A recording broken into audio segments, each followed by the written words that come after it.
All right, everybody, good morning. Welcome back. Thanks for tuning in. It's Wednesday, May the 13th, and basically we have a review session scheduled for today. We have a couple of these today and on Friday to get ready for the final exam next week. So welcome, everyone. Hope you guys are doing well. I'll be starting in a minute, so I hope you guys have the study electronic version to look at, and we'll go over it as much as we can. Hi, Andy. Hi, Kaylee, and everybody else. Feel free to say hello if you're here. I'm sure a lot of others will be arriving in the next few minutes as we get class going. So I'm just going to take another minute, then we'll just jump right in. Hi, Jessica. Hello.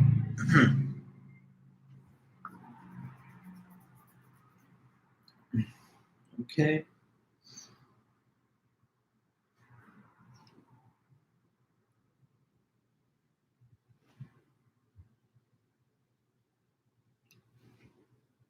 Hi, Bridger. Good to see you too. Good morning.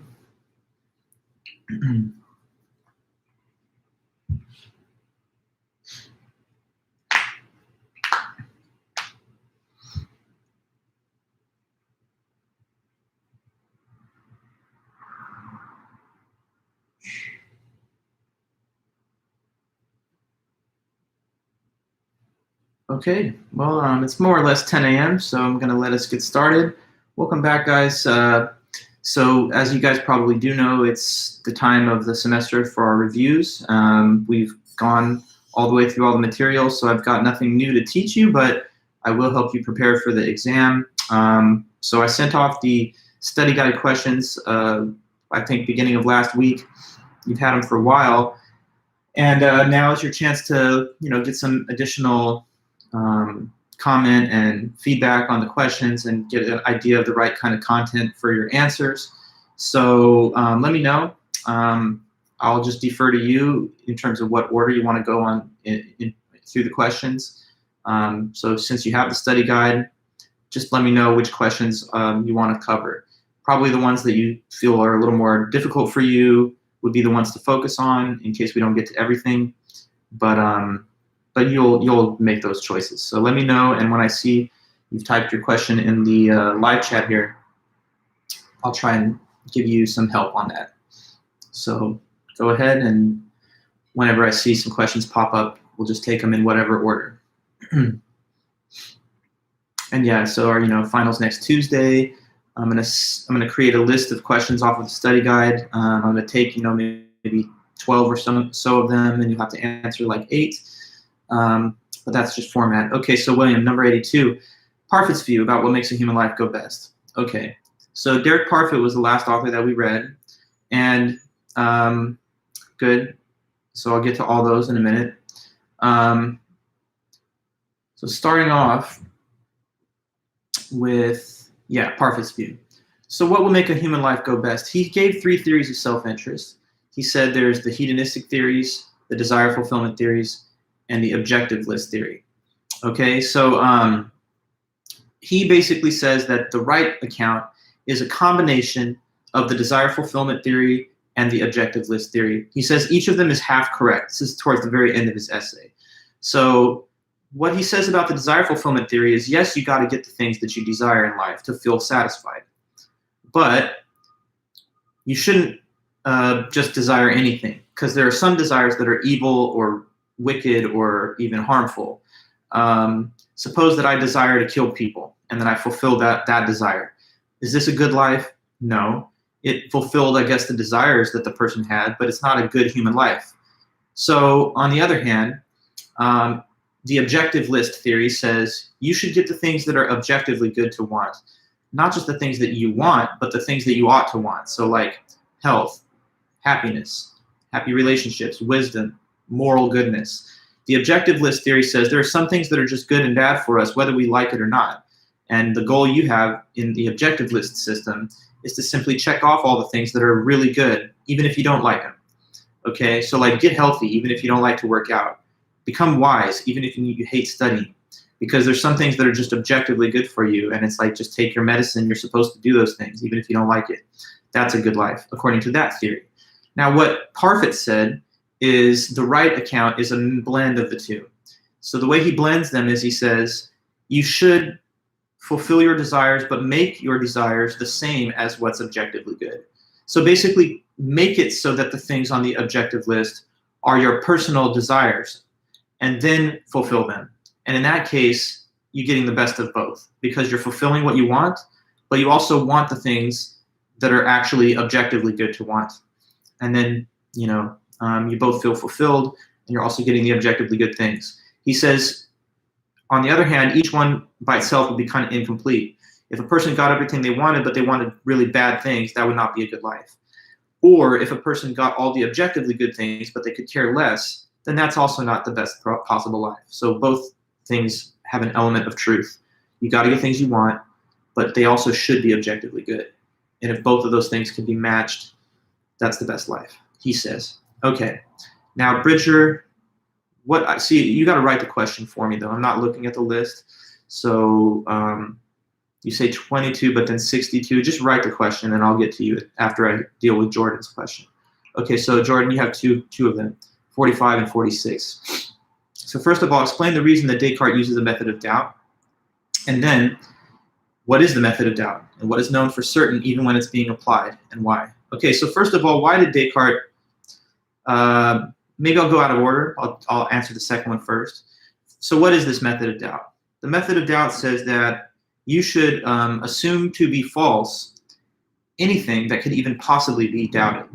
So he says that if something can be doubted, even if it's a very, very low probability that it's false, even if it's like the least likelihood that it's false, just assume that it is. And then continue doing that until you find something that cannot doubt. Now, when you're using the method of doubt, all kinds of things could be doubted, like does this world exist, or are you just dreaming it? Do the things that you see, feel, taste, touch, hear, smell, are they even real, or are they just like dreams? Is math and logic actually correct, or is there just like a weird manipulator, like an evil demon, confusing you about those things? So the only thing in the end that he says you can really say is totally, absolutely certain, can never be doubted, even in theory, is that you exist. You exist, okay? Like, isn't that interesting? Like, that's the one thing that you can't doubt. Everything else, though, like, I live in the United States, I'm a student at Chapman, this is the year 2020, there's a global pandemic, blah, blah, blah. Anything else except for I exist could be doubted, because everything else could just be a fake dream. But even if that was so, you're having experience and thoughts, and so the fact that you think at all, just fun and games, no. He's doing it because he's trying to supply a solid foundation for science. He thinks that since science is really rapidly growing in the time that he lived, it should be set on a solid foundation of something that could never be doubted, something totally certain. So the method of doubt is his tool to try and get to what is certain. The method of doubt will set aside all the things that are somewhat doubtful, and it will expose to us whatever's left over as the only things that can't be doubted, and then we can use that as our foundation stone for the body of human knowledge that we're building. Okay, so those are the information for that one. Sense perception and math in that question, even though the next question asks about them specifically. Yeah, I would say don't hold back any information that you could possibly provide. Some of these questions, of course, there's a little overlapping content between them, but you could probably judge that if I asked one, I would not ask the other. So the only case in which it would be perhaps redundant is if I did ask two of the same genre of question. Then you could say, as mentioned in my previous response, and you wouldn't have to necessarily point it out. But without that additional context, I would just urge you to say everything you possibly can say and to be a total maximalist completionist when it comes to this exam. That's how you should be in life, too. So be as detailed as you possibly can be and say everything that you can say. Okay, so next up, Bridger. Explain Stoljar's distinction between the completeness and the truth question. Okay, so Daniel Stoljar wrote Physicalism. And overall, he is arguing there that physicalism is the idea that everything's physical, even the mind and everything else. It's all just made out of atoms, and it all operates according to physical laws. He says to get clear about the whole concept, we have to deal with these two big questions. It says completeness and truth question. Is that the way that the question is worded? I kind of didn't intend to write it that way. 1 second. I wanted to ask you about interpretation and truth question. If this is actually a typo, then I'm going to have to strike it off the list.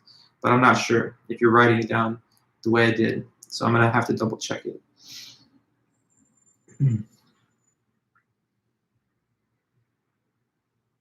But like, maybe you can just tell me, Bridger. It does say that? Okay. Oops. What's the number of that one, if you could tell me? It's not an invalid question. It is something that's mentioned in the book, but I had intended to ask about a different question in that essay. So anyway, what's the number of that so I can just check it off in my notes later? I don't want to hold you responsible for that information since I had an intended different question. Okay, so we're just going to cross 62. Thank you guys for that. So.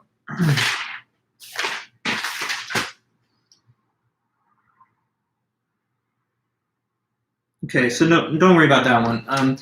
The question that I wanted to ask is explain the difference between the interpretation and the truth question. The interpretation question just asks, what does it mean to say that everything is physical?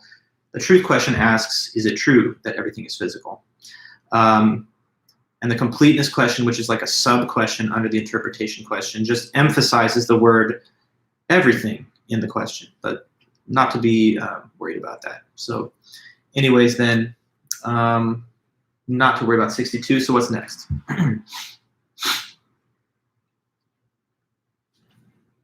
Yeah, just, have your suggested responses or questions ready, and we'll just go in whatever order. 63, the argument from methodological naturalism with concern to physicalism. Okay, so Stoljar gives two arguments to try and, justify that physicalism is true. The first argument that he gives is the causal closure argument, but this is the second one, the methodological naturalism one. It's a pretty simple, straightforward argument, and it just has these two premises that lead to the conclusion. So the first premise says, it's reasonable to believe what's believed by natural science. And then the second premise says, physicalism is believed by natural science. So, therefore, the conclusion is that it is reasonable to believe physicalism. To discuss the premises, the first one says, if you believe what scientists do, that's reasonable, because the field of science is based on empirical evidence and experiment and test. So there's rational reasons for you to believe what scientists believe. And scientists methodologically do believe physicalism. So it must be a reasonable thing for you to believe it. Okay, now Descartes' example of the wax. Okay, Jordan, so René Descartes, he gave this example of wax to try and show that your five senses and your sense perception is less, sorry, Brian, natural science supports atoms? I don't know, you gotta have to ask that question again, I don't understand that. But Jordan, again, the wax. So he gives this example of a piece of wax. He says, if you perceive this wax at a given time with your five senses, it'll appear a certain way. Like maybe it'll look blue, taste like honey, smell like flowers, be hard and cold to the touch, and what did I say? Vision, blue. Sight, taste, honey. Touch, hard and cold. Smell, like flowers. Sight, taste, touch. Hearing, oh, it makes a sound if you strike it. Okay, now, suppose though that after that initial time we heat it up with fire and a powerful flame. So it loses all those original qualities. It's no longer blue to the eye. It no longer has got the sweet taste to the tongue. It doesn't smell like flowers anymore, and it doesn't have the same tactile qualities. But yet it remains. It still does exist. So what he's showing you there is that the sense perception, the five senses, did not reveal the essential qualities of this wax, because those qualities have all been eliminated, and yet the wax still exists. The essential qualities of the wax depend on the things that have not changed in the interval of time between when you first saw it and then later after it was heated. And the features that it retains across those times are that it's still extended in space, it's still something flexible, and it's still something that is changeable. So it still occupies some volume of space, it's still extended, It still is something that can be configured into different forms. That it's flexible. And it's still something that can undergo changes of its attributes, so it remains changeable. And those are the deeper essential qualities of the wax or of any physical object. And what he thinks is that we understand those features, the essential ones, through the intellect instead of through the physical five senses. So the five senses only take you so far. They only disclose the non-essential, temporary attributes that things have. But when you think about the deeper essence that they have got, the things that they cannot ever lose, then even about a physical body like a piece of wax, it's the mind and the intellect that understands that. So sense perception just saw non-essential attributes of the wax. When it was heated, it lost them and it still existed.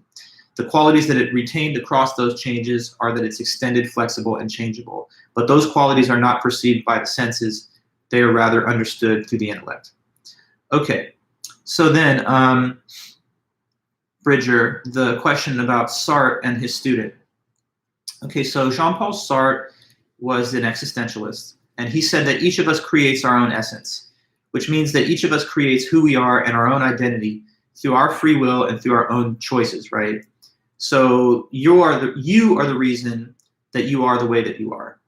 It's not because of how you were raised or where you grew up or where you grew up or anything else, or like what time you lived. It's just you. You're making free choices to be the kind of person that you are.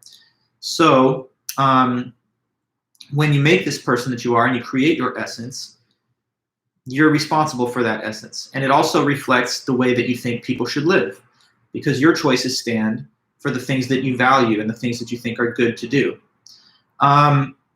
So that means there's no objective answer then as to what the right way to live is or what the good choices are.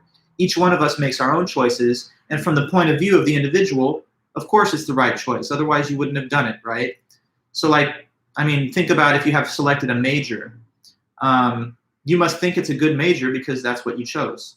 If you didn't think so and you thought a different major was better, then you probably would have chosen that instead. Therefore, we have free will and we make choices, but our choices are our own. And there's no answer that's objective about what they should or should not be. So that's where Sartre gives this example. A student came to him and said, "Professor, I'm having a very tough decision here. My mother's getting sick and I want to stick with her and help support her as she's sick. But I also want to go serve in the military and help defend my country during World War II against the Nazis. But I can't do both. And whichever one I do, I feel like I'm going to regret not doing the other one. So I'm kind of stuck in a dilemma here. Which one should I choose?" But speaking to Sartre, Sartre, of course, told him, there's no factual answer what you should choose. What you end up choosing will be the right choice because it's what you're doing and it's what you believed was the right choice. So in any decision where you're looking for the correct answer, existentialism just throws you back on your own free will and judgment because there is no objectively correct answer. There's just the subjective perspective that you have got about what the right thing to do is. And each one of us creates a pattern of life in line with our own beliefs about what's good and proper. Okay? So now, Brian, about question 63. Does methodological naturalism imply that science supports atoms, thus it supports physicalism? The statement that science supports atoms is just an ill-defined statement to me.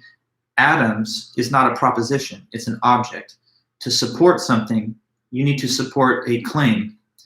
But the single word atoms, plural, is not a claim. So I don't think it's a well-formed question. Methodological naturalism supports physicalism. Physicalism says that everything is made out of matter.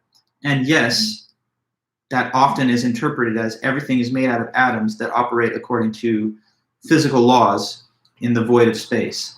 But just saying, does it support atoms is a little bit underspecific. What do you mean by supporting atoms? Of course, atoms do exist, as all people know. So that's not really a debate that is had, whether there are atoms or not. The question is whether there's such a thing as a soul. And in natural science, the belief is no, because there's just physical brains that are built out of matter and that can be destroyed. So I don't know if that's some helpful clarification, but physicalism is believed by science. Physicalism says everything's made out of matter. matter is made out of atoms.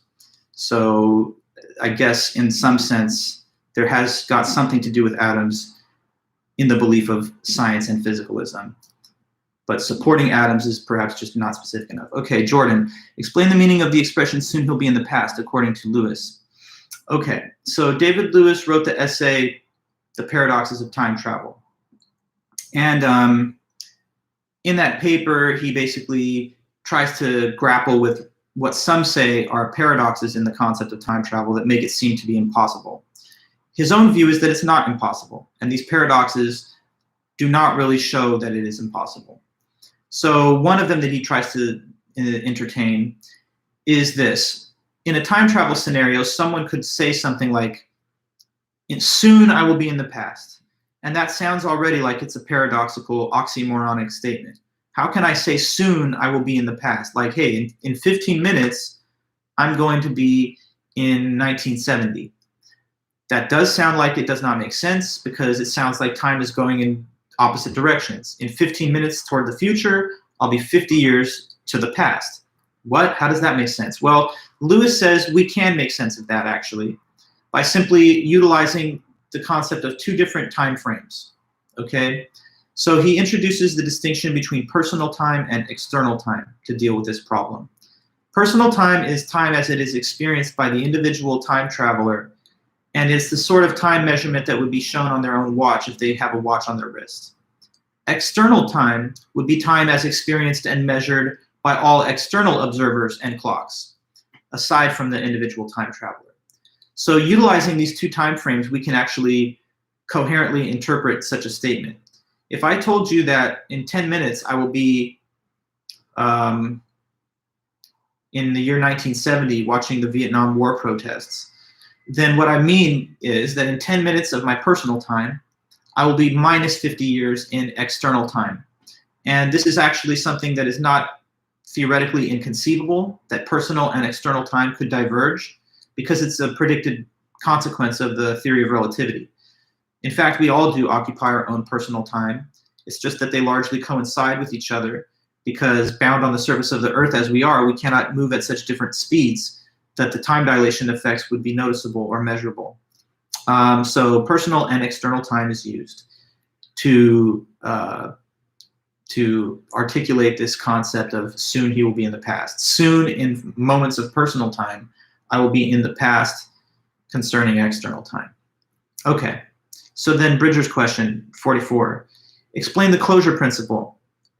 Okay, so the closure principle is a principle in logic and epistemology, which says that if you're justified in believing a statement, then you are furthermore justified in believing something which follows from that statement. So basically the principle goes like this.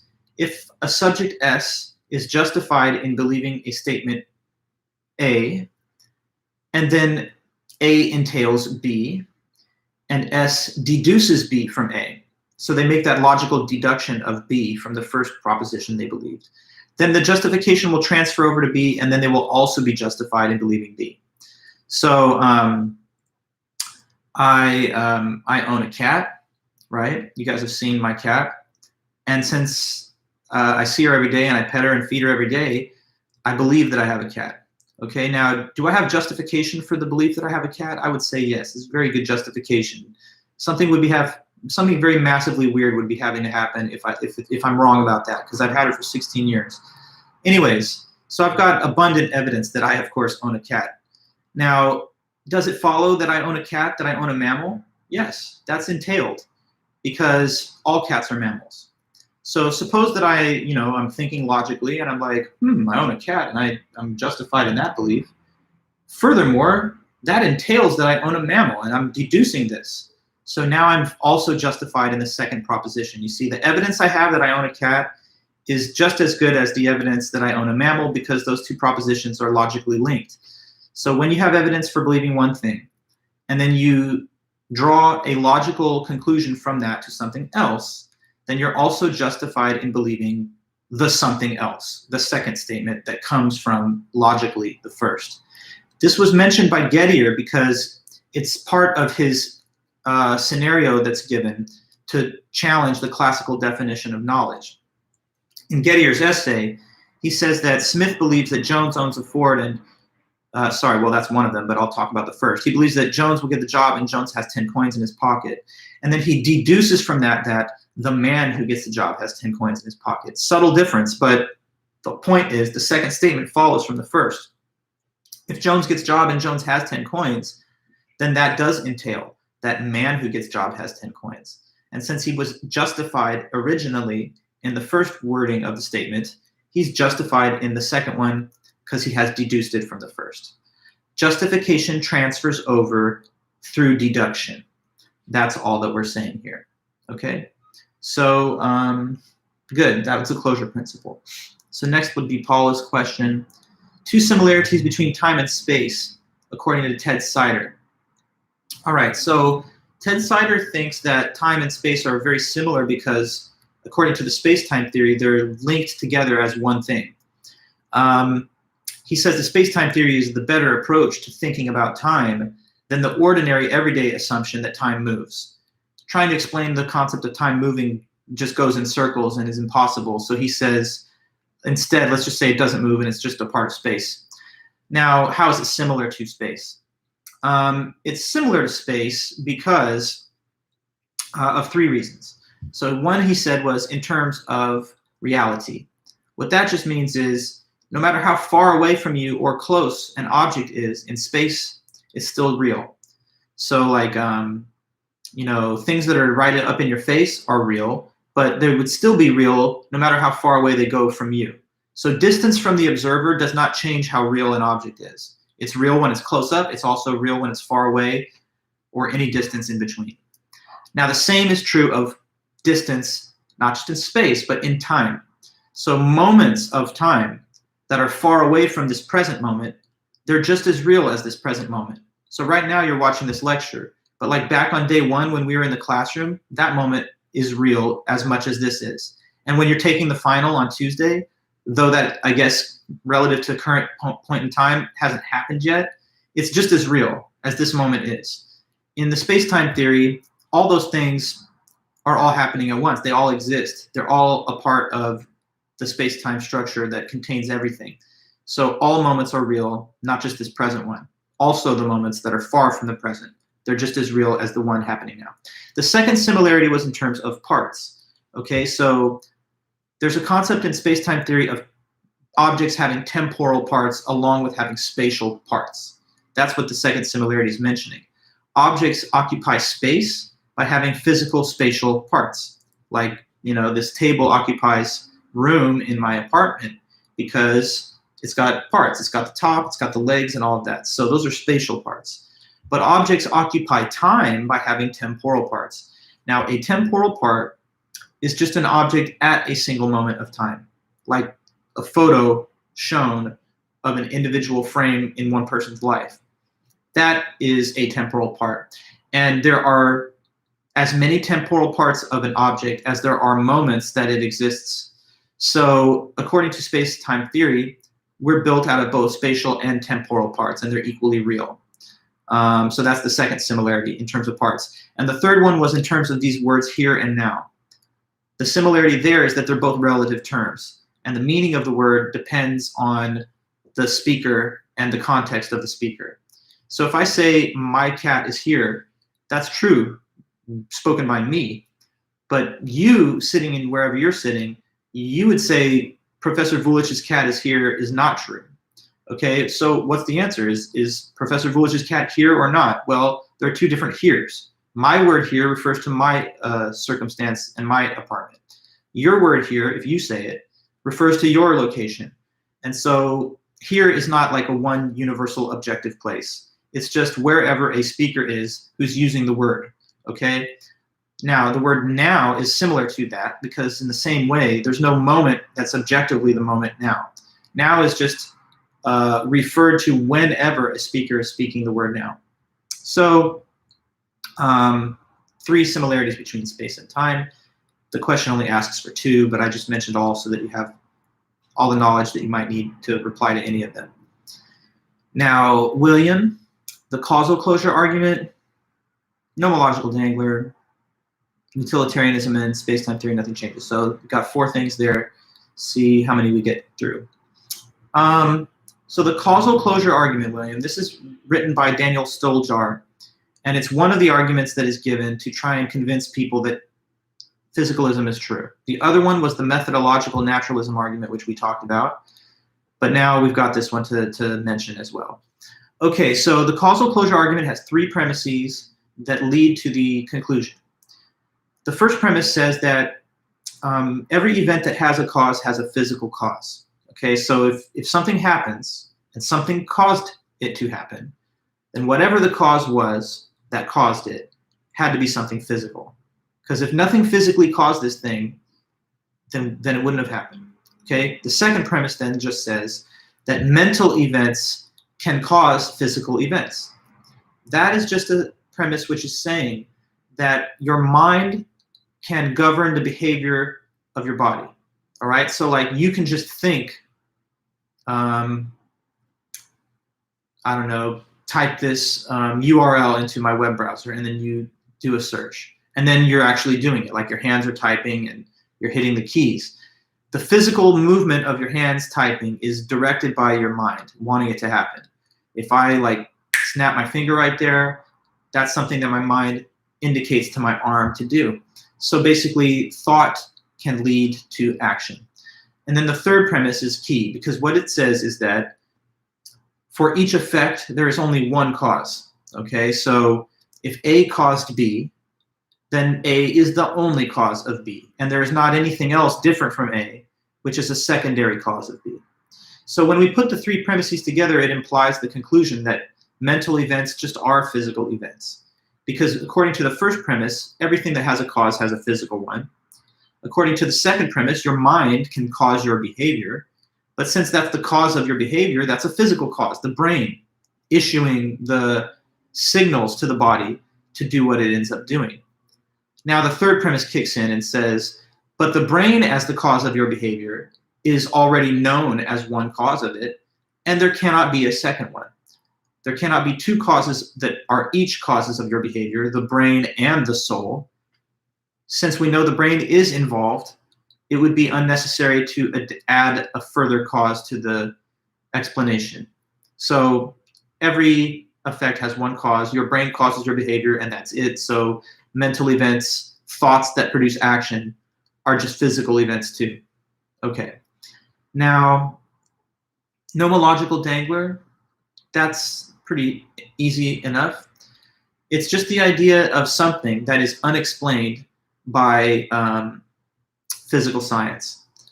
If there's anything that science cannot understand, or that is like an unsolved mystery of science, then that would be a nomological dangler. J.J.C. Smart talked about that concept because he's saying scientists don't like nomological danglers because it represents some kind of gap in their knowledge scientifically. Scientists want to explain everything physically, not just most things, but every single thing. And if there's anything that's left out by a scientific explanation, then the scientists would hope that it can be explained physically in the end. Now, consciousness, if dualism was true, would be a nomological dangler. And J.J.C. Smart's claim is that it's just a brain state. So it's not this mysterious, outside the realm of physics concept. Consciousness just is brain activity and brain processes. So to J.J.C. Smart, it's not a nomological dangler.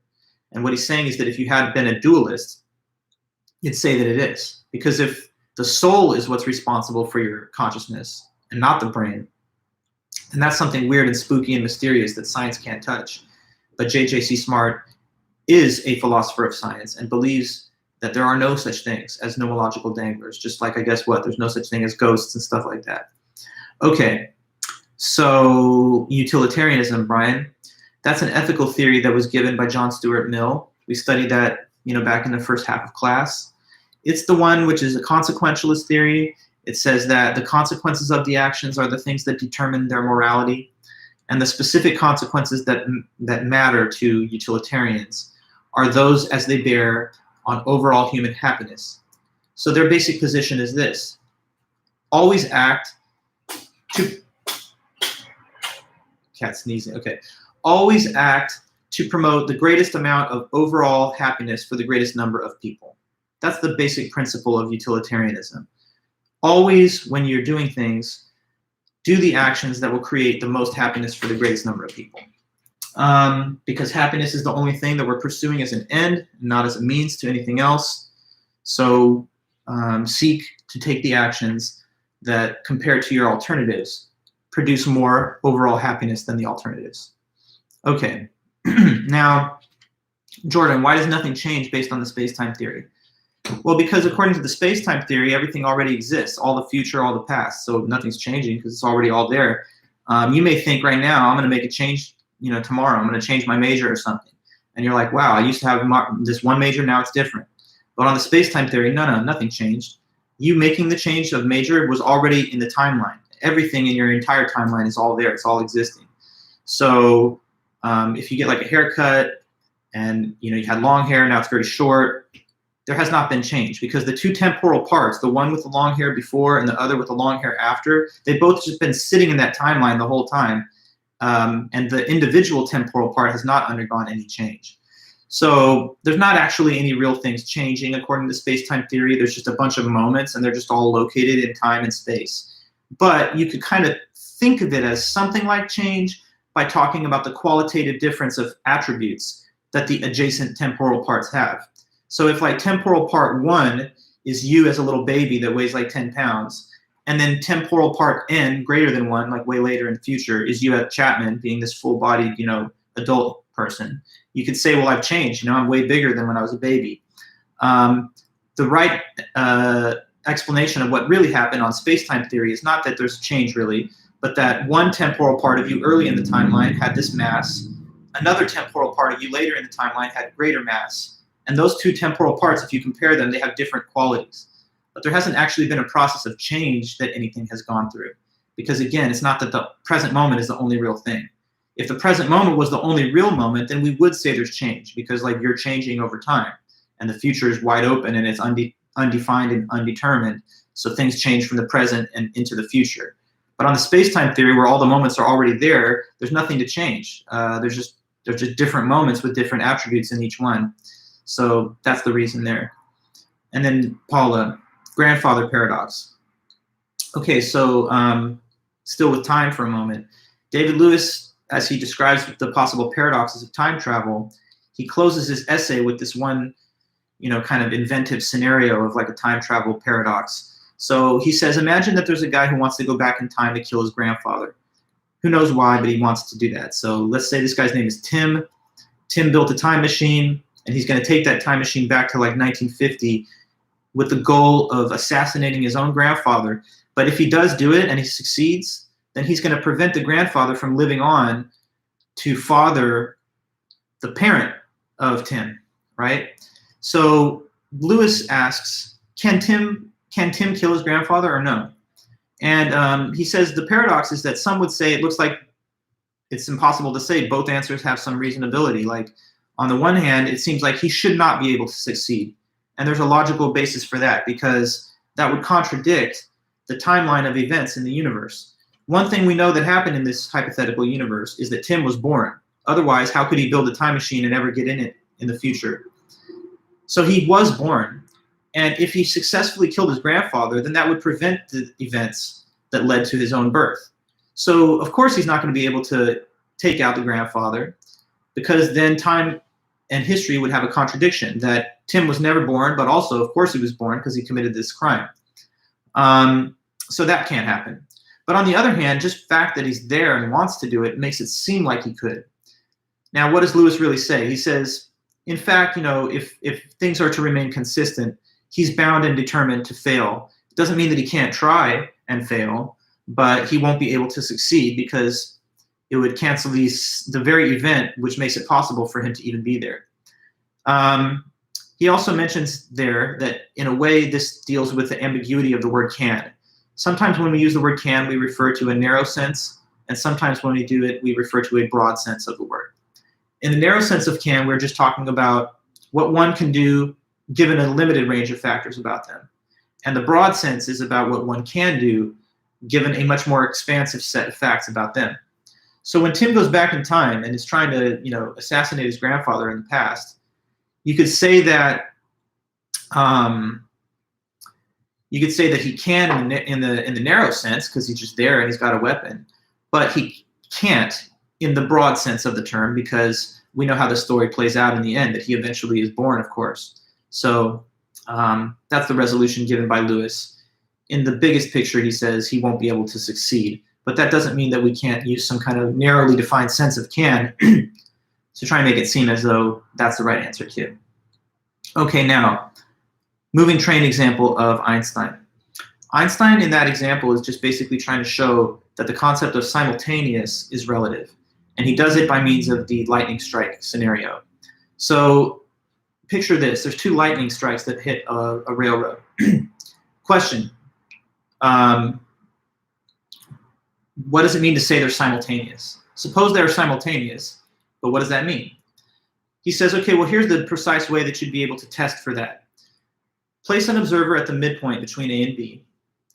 Make sure that they're standing there motionless and that they can see the 2 points, A and B. Now, if that person from that position sees them happening simultaneously, they would be simultaneous relative to him, as long as we add one additional assumption, which is that light always moves at a fixed speed. So if light moving from A to B is the same length as light moving from, A to M, as light moving from B to M, if that's the same length, and they reach M at the same time and they've traveled the same velocity, then they must have been departing from A and B at the same time, in other words, simultaneous. But he then adds a second observer to the description of the case so that we can see that the judgment would not be universal to all. The second observer is described as passing through the scene on a moving train, and he traverses the midpoint at the exact same time that the other observer standing motionless at M conducts his observation. So because he's being carried to the right with that velocity as he passes the midpoint, he will not see the two lightning strikes happening at once. He's going to see the one that he's traveling towards happening first, and the one that he's traveling away to happening second, because there's an asymmetrical distance that the two beams of light have to travel to reach his eyes. The beam of light from B has a shorter distance than M, and the beam of light from A has a greater distance than M. Therefore, traveling at the same velocity, these two light beams are going to hit him at different times. B will get to his eye first, and then a moment later, A will.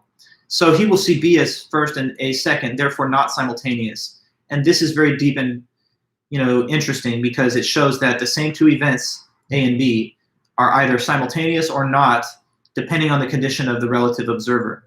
And it's not really that either one is the correct observer.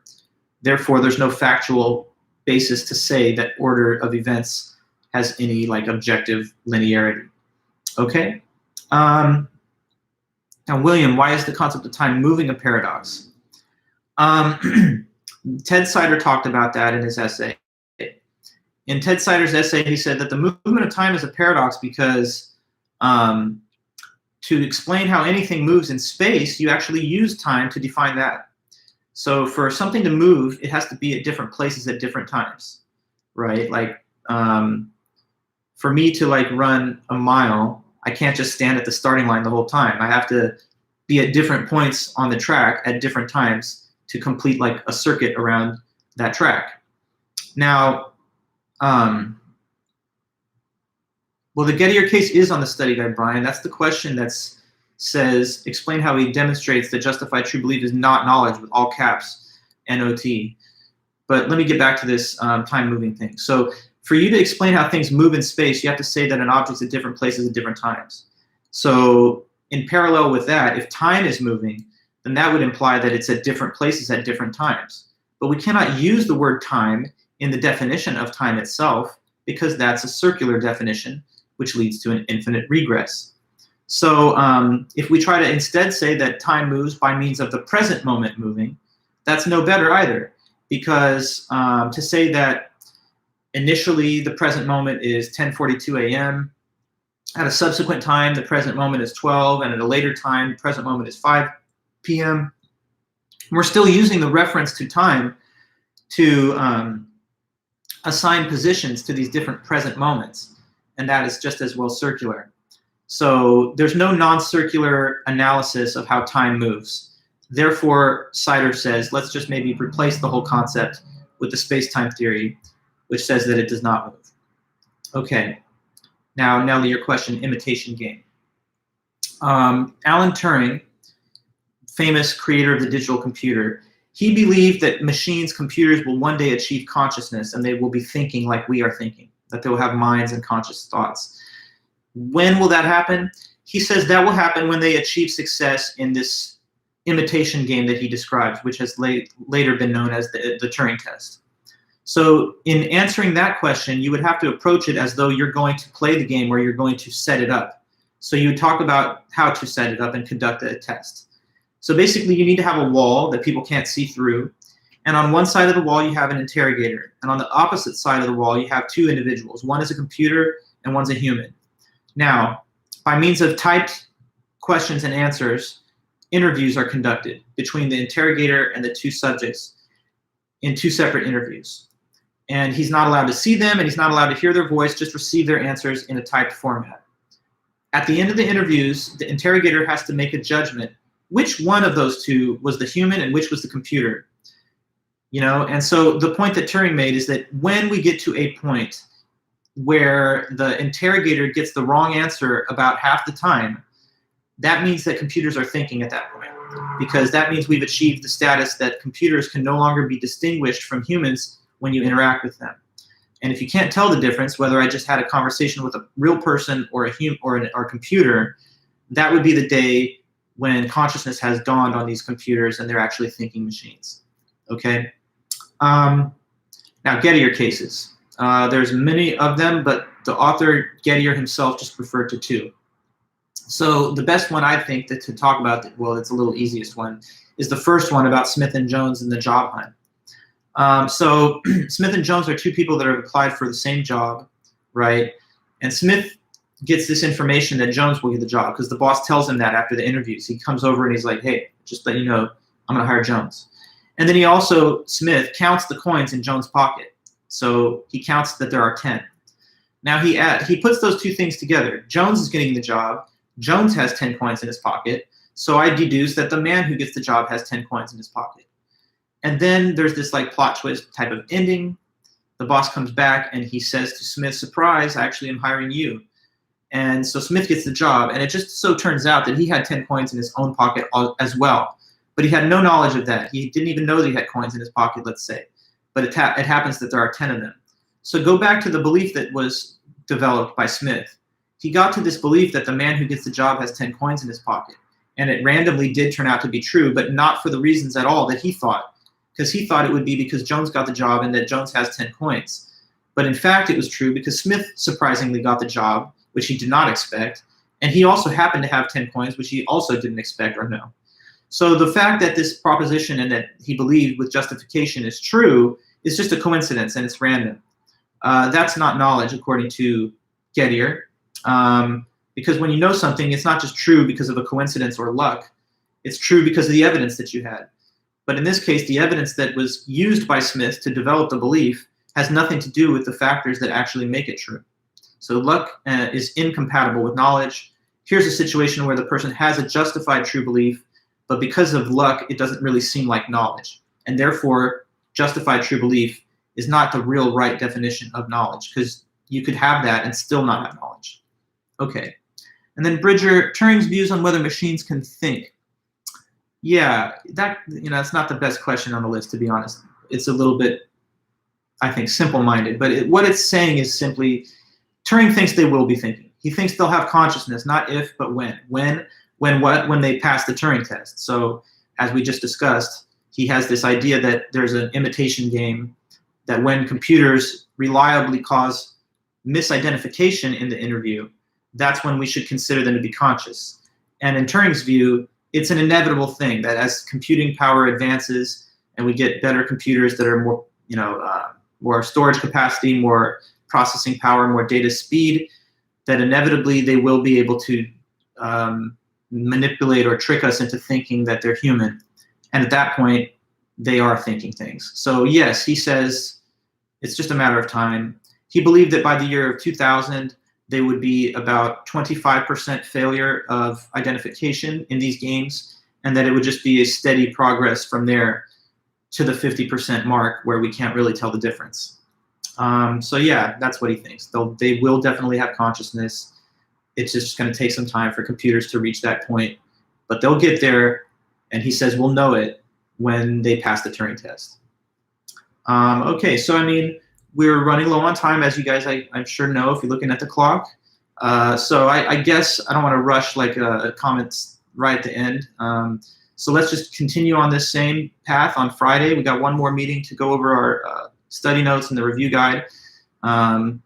So far, I think it's going well. We're getting a lot of information covered, but you know, let's try and make one more appearance on Friday, and then you guys will have your final exam on Tuesday. I appreciate you guys attending today. It's important for everybody, for you and the other students, to have that interaction. So hopefully we get the same kind of meeting on Friday. But anyway, until then, have a good one. I'll be working through your essays. I'll let you guys know in the next few days when they're ready. They'll definitely be done before the weekend is over, and so you'll know your scores going into the final. But for now, I guess, yeah, take care, stay safe, and we'll definitely see you guys soon. Okay, bye-bye. Thanks.